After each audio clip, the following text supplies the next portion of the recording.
Welcome, Kenny. We've been trying to get together on this for quite some time, so we finally made it. And obviously, we're going to kind of show this on our channels for the Naked Pharmacy, and obviously, a lot of our followers know what we're about, but they don't know you. And I know you because we keep bumping into each other occasionally, and I came on your radio show twice, I think. Yep. And join your Men Speak groups, which are amazing. So maybe just explain what you're about, and I'll perhaps bring in some relevance from a health point of view as well. What am I about? That's the $1 million question.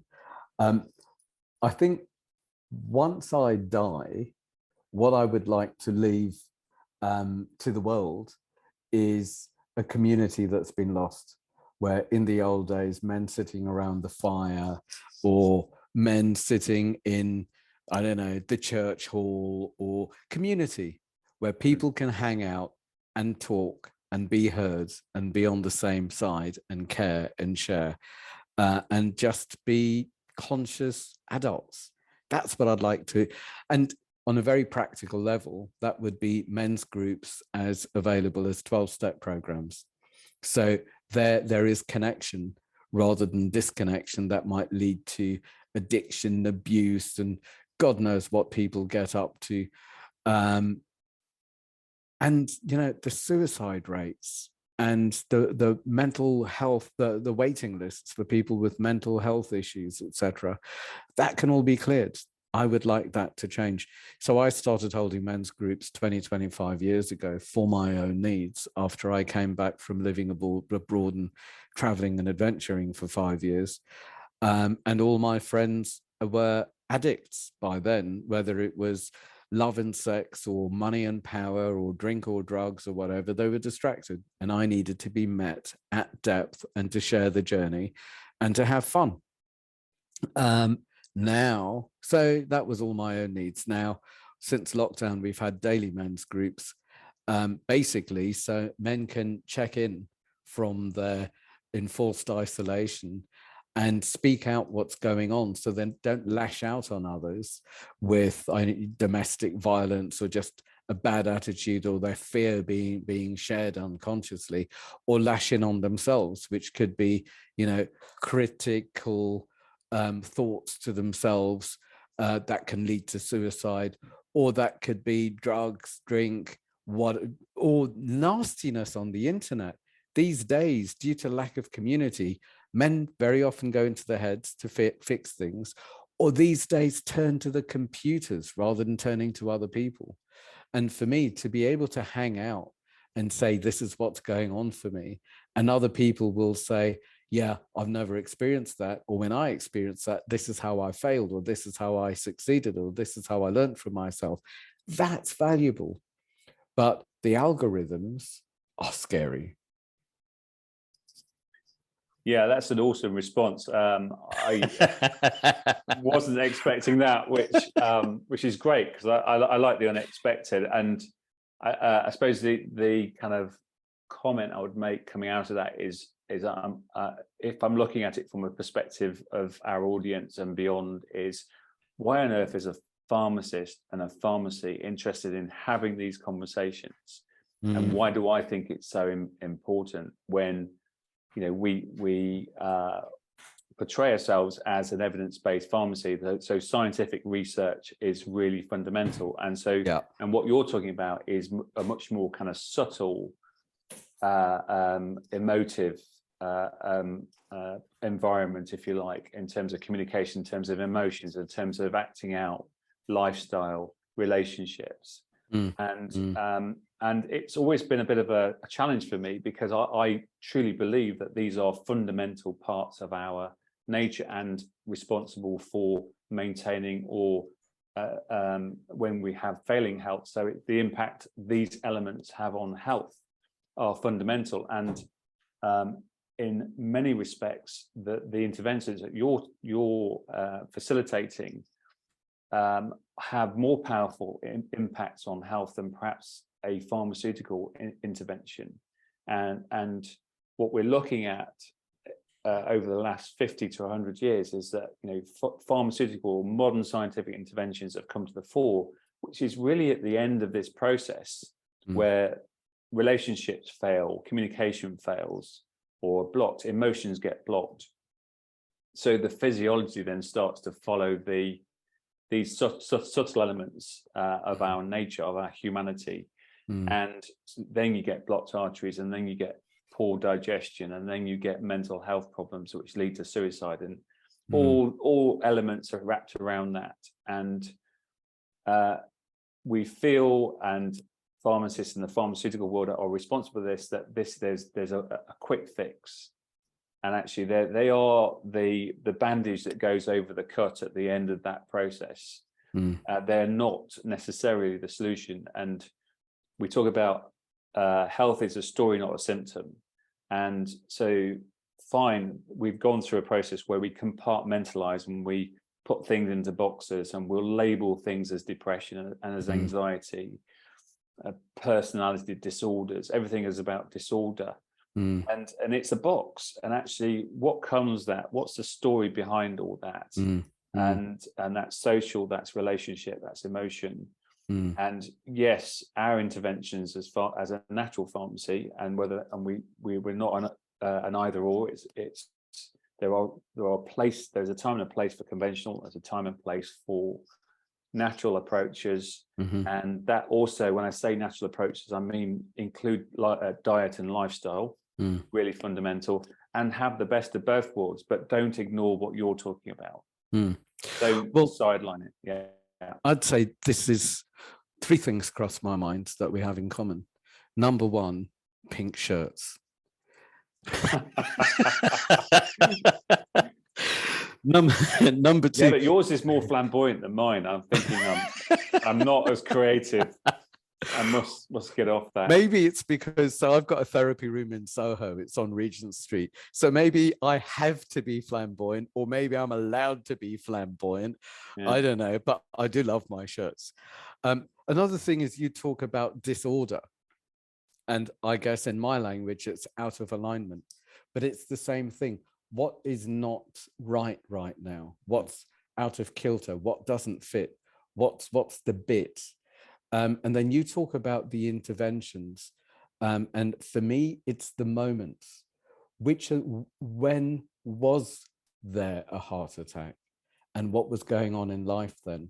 And for me, the most, in its very simplest form, whether it's men's groups or private clients, what I feel I do is meet people in moments of a broken spirit.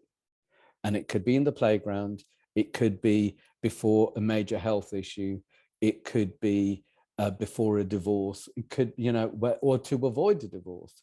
But it's like, what was the moment? What was the belief system? What was going on then? Where do you need to be met emotionally? So once you're met there, that can be claimed back, rather than for the rest of my life, that and anything like that. I had a broken heart. I will never open my heart like that again. When did that happen? And what was the health issue maybe? How has that cost a life? So for me, it is about finding that, follow the feeling back. And very often, whether it's groups or private clients, okay, this is what's going on now. I get it. And we could deal with this, and it might be recreated and recreated, but we could also feel into it. And that's generally, especially with men, not the place to go. Avoid, deny, survive. But for me, it's feel into this and really get that feeling. And it takes safety to feel into a feeling like this. And when I'm working with someone, it's a safe space. When we're in a group, it's a safe space where they're together. They're not on their own going into their heads and potentially going bonkers. So feel into it and then follow the feeling back. Where does that take them? And very often that's where there's a depressed pause button.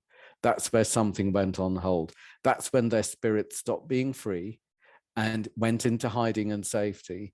And that's when a protective part would have showed up. And it's like, okay, now this is who you are. And this is how you meet the world. And it's a big, bad world, and we're going to survive it. So I meet places in the space, and I meet people in a place of a broken spirit, and I meet their protector.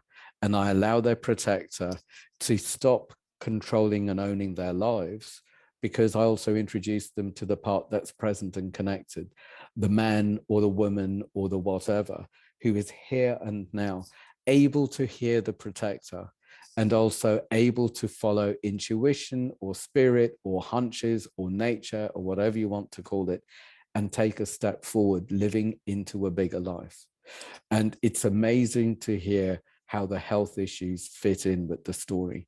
And as you say, it's all about the bigger story. We both work holistically. It's all about the bigger story and what wishes, what needs to emerge from a person for themselves, for their purpose. And very often a man without a purpose is a displaced and often depressed man. For passion. And so many people have lost their passion, their enthusiasm, whether it's with a partner or for life.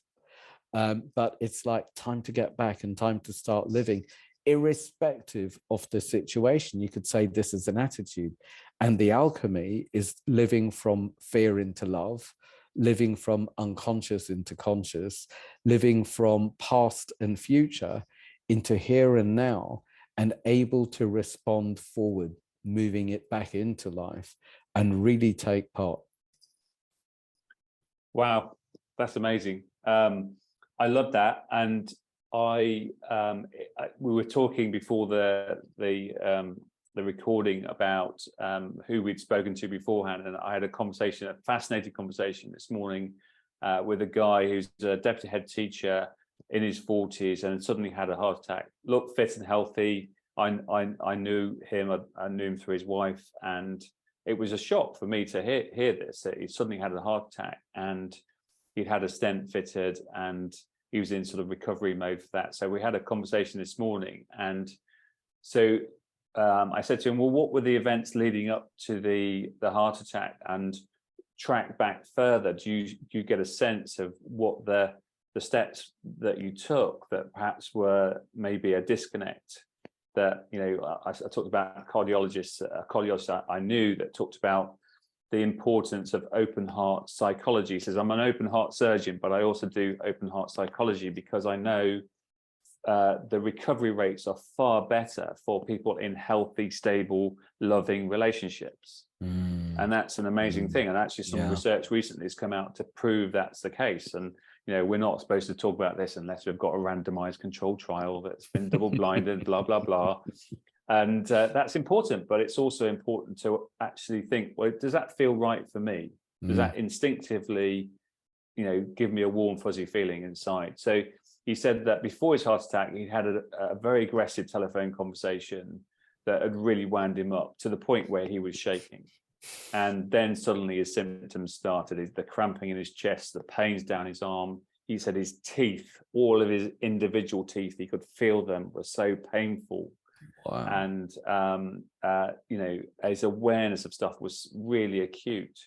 And I said, well, you know, before that, do you get a sense now you're beyond recovery? You know, it's been a while. You know, I think it was 2020 that he had his heart attack. And he said that he realized that he was coming home 7 or 8 o'clock at night after a very long, busy day, very intense, no spaces within his day to kind of sit and breathe and reconnect. And he says, I would have a bag of sweets, because sweets is what made me remember what it was like, you know, growing up in Canada. And he would have the whole bag. He would gorge himself on a whole bag, and every single day have this sugar. And I said to him, well, you know, I can understand that sugar is going to have an impact on your insulin and create insulin resistance, which is then going to cause metabolic syndrome, which is then going to mean that your fat processing by the liver, the cholesterol, is going to build up in your cardiovascular system, and you're going to get inflammation inside the vessels, which is then going to get blocked, which is what happened. So he said that, but when he realized the emotional driver for him to have that behavior, his diet, he was having digestive issues for 2 years before his heart attack as well. And he said that once I realized what was driving me, the emotional need and the vacuum that was there, that I was filling with these bags of sweets, he completely stopped, cold turkey. And I said, was there any physiological effect of you stopping? He said, none whatsoever. And that's surprising, because normally, Isn't that amazing? So because he'd made that link and he was able to connect it at source, there was no physiological effects. And I wonder, because if you look at, tobacco, alcohol, drugs, whatever, if you come in cold turkey, there are severe repercussions to stopping and stopping suddenly. There can be, and there can be people who just stop. Yeah. And that's amazing too. Sometimes when it's time, it's time. And I've had people after not menstruating for years starting and carrying on a cycle. People who haven't felt, I had one guy, dissociative disorder since forever, who's reconnected and gets it and can feel because he was met in the right place. Didn't mean to. We didn't even work on that. We worked on where it was stuck. And as a byproduct, things flowed again. And same with addiction. Meet the reason why. And I remember sunbathing on a roof when I was living in a community a very, very long time ago, out of a window. And my wife came out just to see, what are you reading? How are you? And out of nowhere, I said, can you see next door's window, next door's little patio thing outside their window? No one ever uses it. If there's a fire, all I want you to remember to do is aim for the other side of the wall, not making it to their building. And it's the same. Why deal with the issue here and the little difficult bit when we're aiming for purpose, we're aiming for freedom, we're aiming for knowing the why, letting go of the why and let everything else fit into place. And for me, that's working from the bigger picture. And it could be the past, it could be the future, it could be something to do with purpose. It's different for different people. But for me, it's not about the issue. Why feed the part that we want to go when we could feed the part that we want to grow? Why expect the cockroaches to leave if the crumbs are always left on the wrong analogy for the wrong country, but you know what I mean? Yeah, I get the picture. But when it's time sometimes. Have you found that with people? There are miracle cures. It's quite common, actually. Yeah. I see it as a dial. It's that, you're stuck in a certain way, which is unhealthy.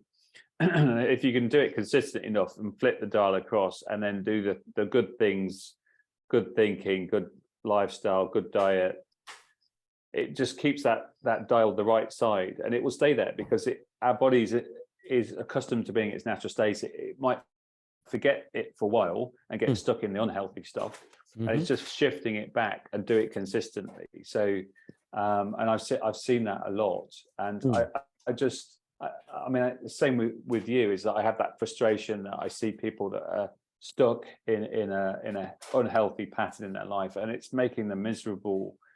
They're not sleeping very well. They've got severe digestive issues, and it's just destroying their quality of life.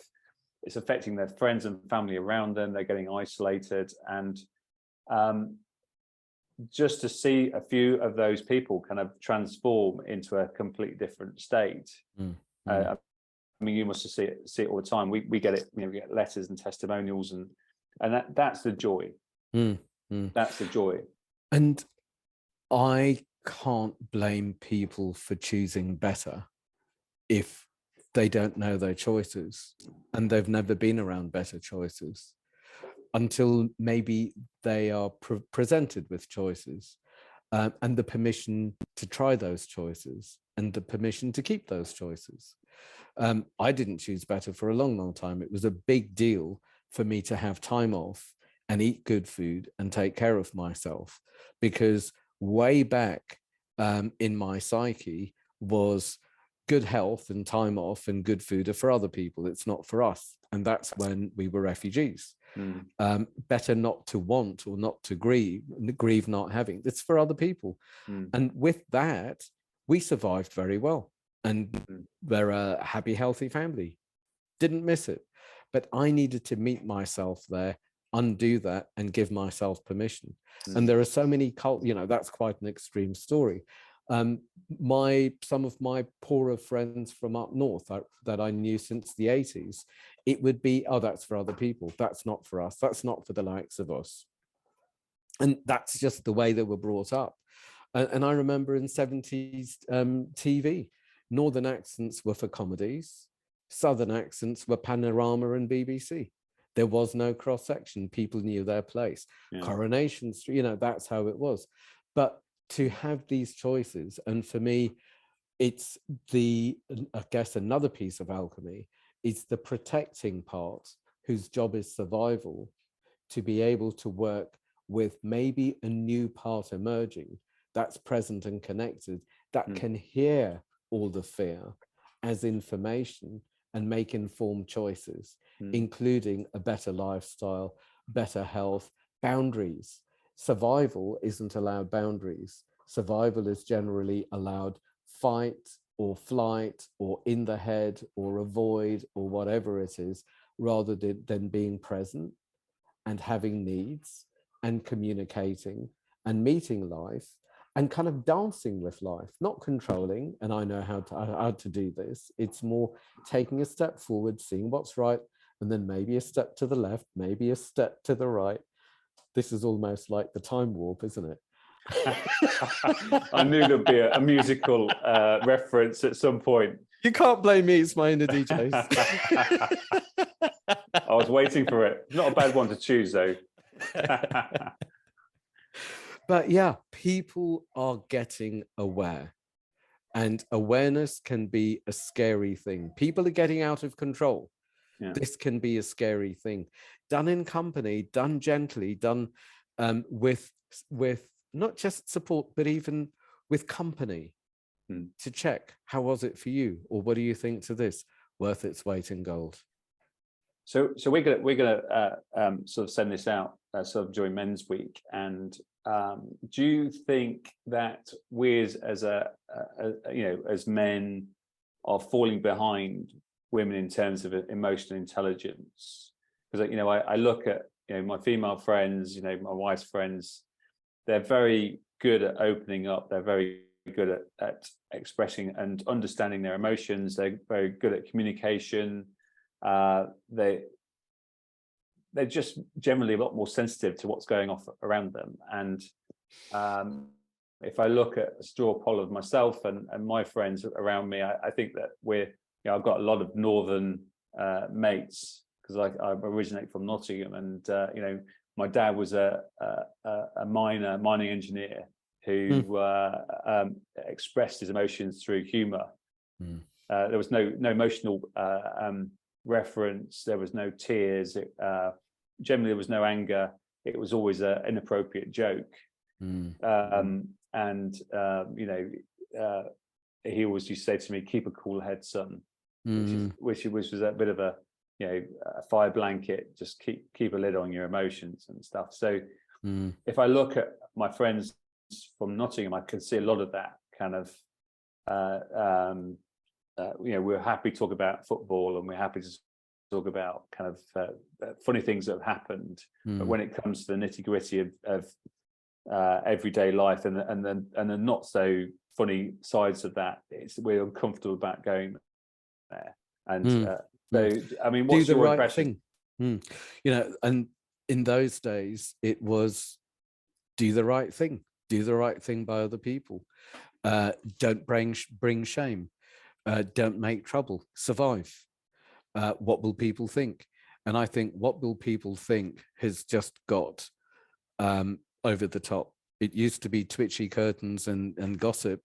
Now it's Instagram and Facebook and God knows everything else about a public face. And it's all about, if I'm seen like this and I've got big muscles or money or I'm popular or whatever, then maybe I'll be good enough to connect with.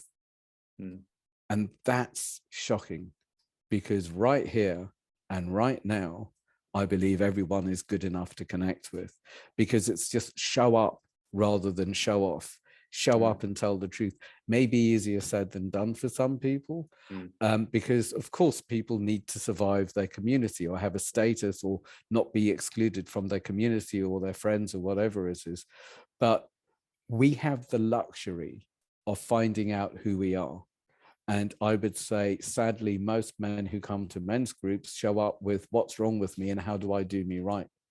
And they find out that they need to be themselves rather than do another act, and find out who they are and let go of who they no longer need to be.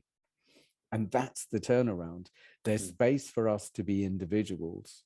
And magically, on the inner planes, if I'm coming from fear and self-criticism, I will attract things to fear and other people to collude with my criticism of myself to prove me right that I need to live in fear and live that life. Where if I'm coming from love or acceptance or a playful attitude, then that frequency will go out and I will attract other people of a similar vibe who I would never believe even existed if I'm coming from fear, because why would I attract them? There are a lot of books. I mean, Emotional Intelligence from 20, 30 years ago was a great book to take the lid off for men and emotions. And then there are books like, a lot of people read No More Mr. Nice Guy, which is a kind of mummy's boy type book. Very good book. And it's where these personalities of pleasing and surviving and coming from am I, who do I need to be in order to be acceptable?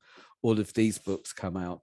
So men now, and there are so many men's coaches and men's leaders and God knows what. And sadly, a lot of it is, this is how to put on a good show in order to have a woman or respect or get on in life, rather than this is the space to be you and live an authentic life. But at least these places are opening up for men to explore who we are and how to be a man, rather than just be one of the boys. And for me, being a man includes the feminine side, the ability to collaborate, not just compete, the ability to listen rather than just make a noise, the ability to respond rather than react. So there's a space for people to find out. Self-care is so on the agenda these days, where it never was for men. It's like, no, I'm all right. No space for that. I'm, like you say about your heart attack, guy, I'm fine. It's just COVID. It's just a cold. It'll go. And I know the guilt that I've felt when I have been ill. It's like my fantasies can go, oh my God, I'm going to have some really nasty disease. And then I'm going to bring the family down or my wife down. And then I'm going to die and I'm going to leave a mess. And how are they going to survive? And it's like, I'm not going to go there. I'll just avoid it and it'll go away. The guilt, the shame, the I should be stronger, I shouldn't allow this to happen, the denial. It's shocking. But for example, in the elder men, so we've got the mainstream men's groups, we've got young men speak, retired men speak, neurodiverse men speak. In the elder men speak, everyone talks about the health. There's a health check round. People talk about death in a lot of the groups. People talk about sex and money and the taboos. People talk about friends and being lonely. And friendship groups are so important for good health. But now we have a space where these things, so the strap line for the groups is, what is it? We hang out, be heard, and get real. Couldn't be simpler. I think apart from and don't talk about your feelings and put on a good show from our grandparents' days, it's what they used to do. They had community. And I wonder whether there was less competition in those days and just more caring and sharing in community. But things have changed for men. And the whole International Men's Day, when it was first put on the map, it's like, yeah, but every day is International Men's Day and men have got it good and men this and men. Well, how many men have committed apparently in the world, it's 1 every second in the world. Men commit suicide. I would rather, and I've had these thoughts, I would rather be dead than die of embarrassment or let people down. And it's thinking to the extent of nothing actually makes sense anymore. It's how do I fix this? How do I stop the pain of thinking? How do I stop I can't solve these things the only solution is to remove myself from the situation. How cold and logical is that? So speaking it out, naming it amongst other people can be the game changer. Yeah, and I'm very, very conscious of that, because I mean, two students from my year at university subsequently committed suicide after graduation. So and that always kind of reminds me of, actually, small interventions can make a huge bit of difference. And if people feel as if they're not at the end of the road, they're not in a tight corner, that there is always somebody to connect with and talk to. And that's why I think that your groups are so fundamentally important. And so this will go out to something like 30,000 of our kind of network. So if there's a kind of top 30,000, aren't you the popular one? Yes, yeah. Good on you. So here's yeah, a question on that one. What is your secret to success? Because I feel you found a middle way that's true and authentic. It's not just selling a lifelong subscription to medication. You found a way that seems to include people in their lives and empower them with whatever potions and lotions you. How have you done this? I think it's part of my DNA for a start. So when I started 35 years ago, and the ambition was started way before that, when I was 11 or 12, I always felt that I would be in some sort of role to heal people, to get people better. So my role is to get people better. I don't want them reliant on my products. I don't want them addicted to having to take everything for a long period of time. I want to come in, fix their problem, so that they can go off and live a healthy and happy life. And if they get sick again, they can come back to us for support and for advice. And that it's holistic advice. It's not just about products and medications and supplements. It's more than that. So, we have 5 pharmacists now in the team, and people get to talk to people. It's about your point about connection. It's like, when can you go into a pharmacy these days and actually talk to a pharmacist? And actually, so I have this image in my mind, because my first job was working at Boots, but in the research department, not the pharmacy. And I was very aware of the story of Jesse Boot and how we founded Boots in Nottingham, its first store in Nottingham. But it was a herbalist. I didn't know that. Yeah, so it wasn't, obviously there were no prescription drugs around, the conventional type. Yeah. So it was a chemist, but it was a herbalist. And if you look at the original pharmacies that served Queen Victoria in London, again, a medical herbalist, professional medical herbalist. And so I loved that concept, and I had this image, and I remember there was a reproduction of the original Jesse Boot store in the Lace Market in Nottingham, and it was the wooden floors, the wooden cabinets, glass windows, had a sort of apocryphy.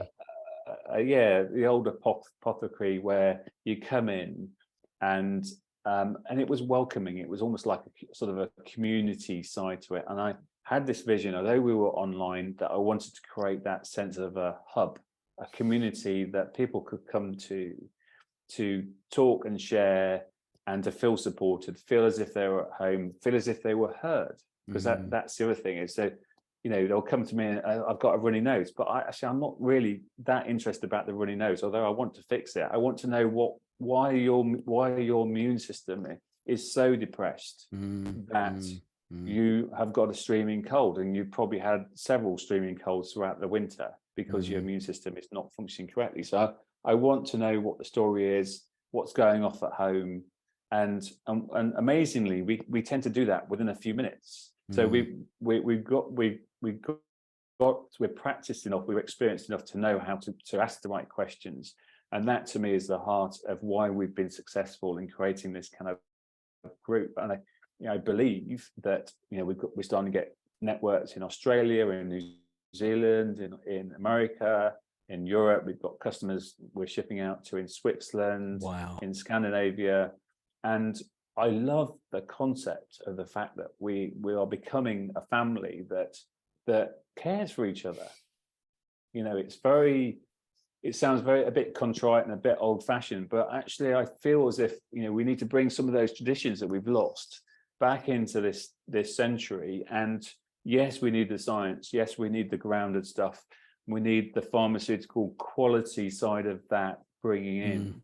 But actually at its heart, this business is a service for the community. I set this up 7 years ago now. And before that, I ran a busy consultancy, one that I earned a huge amount of money doing. And in some respects, it made no logical sense to set this business up, because it wasn't for the money, it was for the passion. And, you know, I'm 57 now, and it's about legacy for me as well, is that my life's mission is about getting people better. So, and actually, in some respects, I'm doing more of that now than I did when I was in drug discovery at Boots. Although I had a fantastic first 4 years. You know, I worked for the guy that discovered ibuprofen. Wow. You know, he interviewed me. You know, John Nicholson, amazing guy. And so that was my start, my first job. Amazing. So I kind of feel as if I've come through a whole journey of healthcare, from the original pharmaceutical research through a pharmacy degree. I did work the retail pharmacy and a hospital pharmacy before going back into industry, where my first job in industry was manufacturing huge quantities of painkillers and anti-inflammatories. So this thing about pain and inflammation has been a core part of my journey. So, but yes, I'm fascinated about that. I'm fascinated about nature and how nature has so many answers that we have yet to tap into. How bergamot orange is so bitter, you can hardly take a shot of the juice without cringing, and yet it sucks out cholesterol like you wouldn't believe. So a highly concentrated bergamot extract can clean your blood vessels up, just like a Mediterranean diet does. You know, I love the fact that black garlic, fermented garlic, is a brilliant antibacterial. And I think there's lots of elements of nature that we're starting to bring back into play, like medicinal mushrooms is a whole story. And what you're learning about medicinal mushrooms is that each mushroom is connected to the forest through the floor. This sort of networks of almost nerve. They're like nerve fibers, like the fascia. Yes, exactly. In the body. So an interconnectedness of everything.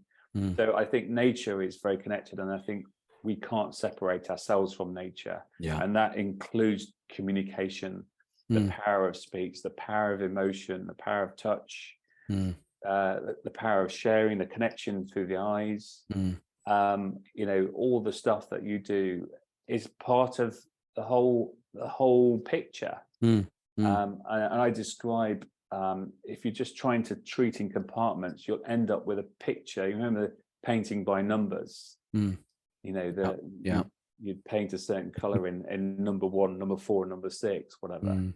And the difference between that, you'll end up with a picture that looks great in some respects, but it has no soul. And actually nature doesn't do that. It doesn't paint by numbers. It meets you. And the way you've described your business is you meet people.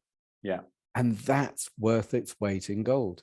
To be heard, to be connected with. Then it begins, surely. And it sounds like you've personalized it, and you've got all the wisdom, both natural and logical, but it's that meeting and that caring. And the way you described the original Boots lounge with the wooden floors and everything, if that's the attitude of your organization, then this is exactly what we need, surely. A place to come and be healthy, to be heard, to heal.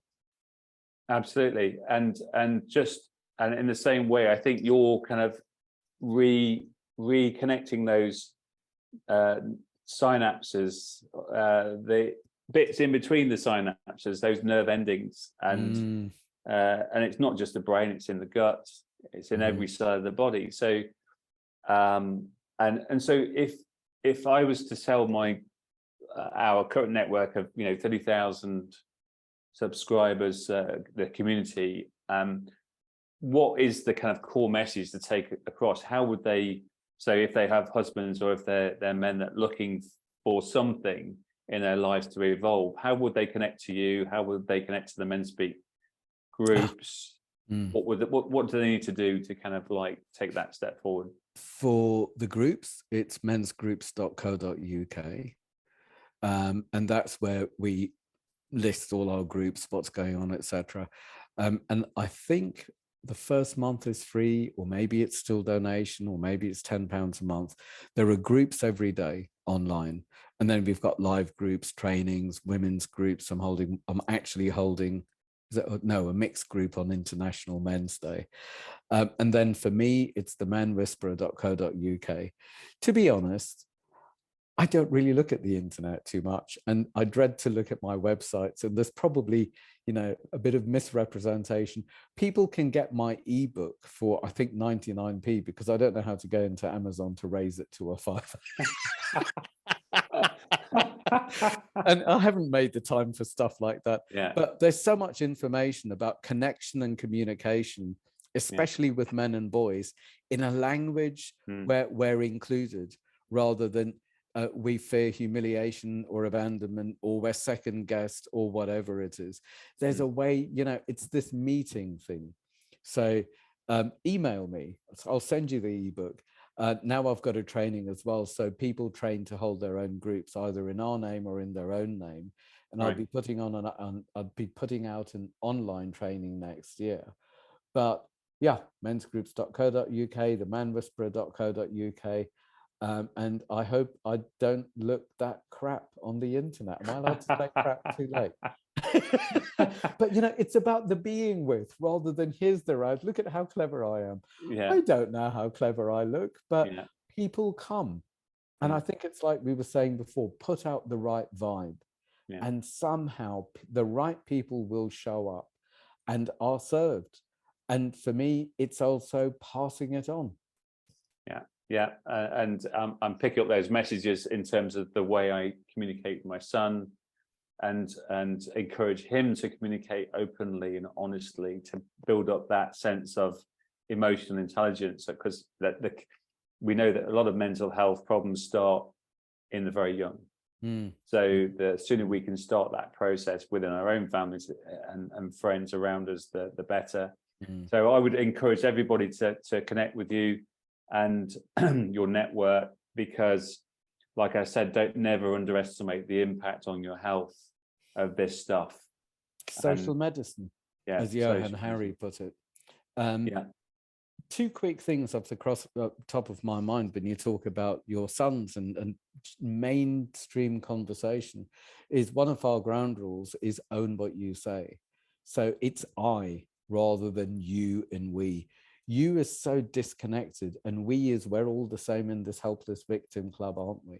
So that is powerful in itself. And the clarity of past, present, and future. I always seem to be the one who blah, blah, blah. I'm the victim. It's always going to happen, rather than that used to happen. I wonder what's going to happen now, or this is my intention.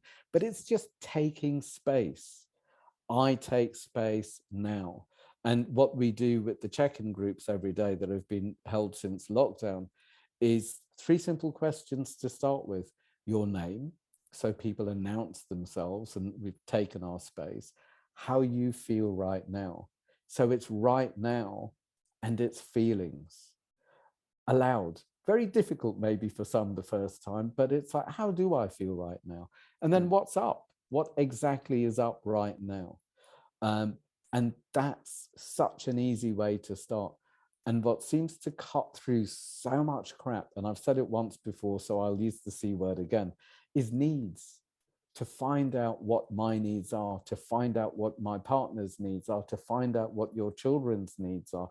And it seems that the way that you connect with your clients to find out who they are, where they are, and what they need, may as well get to the bottom line, rather than having a disconnected survey of the case history that kind of almost excludes people from their own lives. Wow, fantastic. Well, I could spend hours talking to you, Kenny. And you've only referenced one musical track in this talk, so congratulations. And it'd be good to kind of connect to one of your groups soon. Actually, I'll need to make some more time in my week just to kind of keep connected. So we thanks. should record one again. Won't that be something? Yeah, Let's absolutely. do that. Let's do that for the course. Yeah, Brilliant. Cool. Good to see you again. You Pretty too. in pink. Hey, I'll catch you soon. Yeah, we're. See you, Kelly. Take care. Bye. Bye.